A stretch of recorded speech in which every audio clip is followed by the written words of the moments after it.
Au milieu de la foule, les ambulances se feraient un chemin.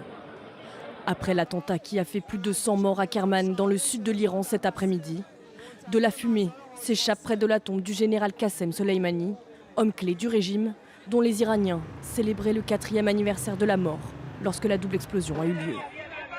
Plus de 100 morts et près de 200 blessés qui affluent à l'hôpital. Selon l'agence iranienne Tasnim, les explosions auraient été provoquées par des bombes dissimulées dans 2 sacs à 10 minutes d'intervalle. L'attaque n'a pas encore été revendiquée.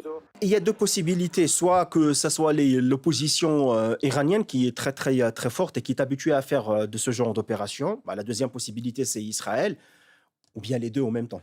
Au lendemain de l'élimination du numéro 2 du Hamas à Beyrouth, cet attentat survient dans un contexte régional très tendu, faisant craindre une escalade militaire.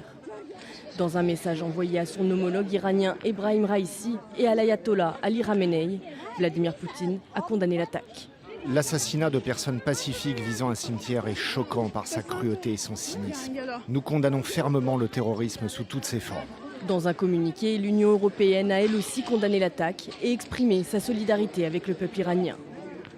Le gouvernement a décrété que demain serait une journée de deuil dans tout le pays.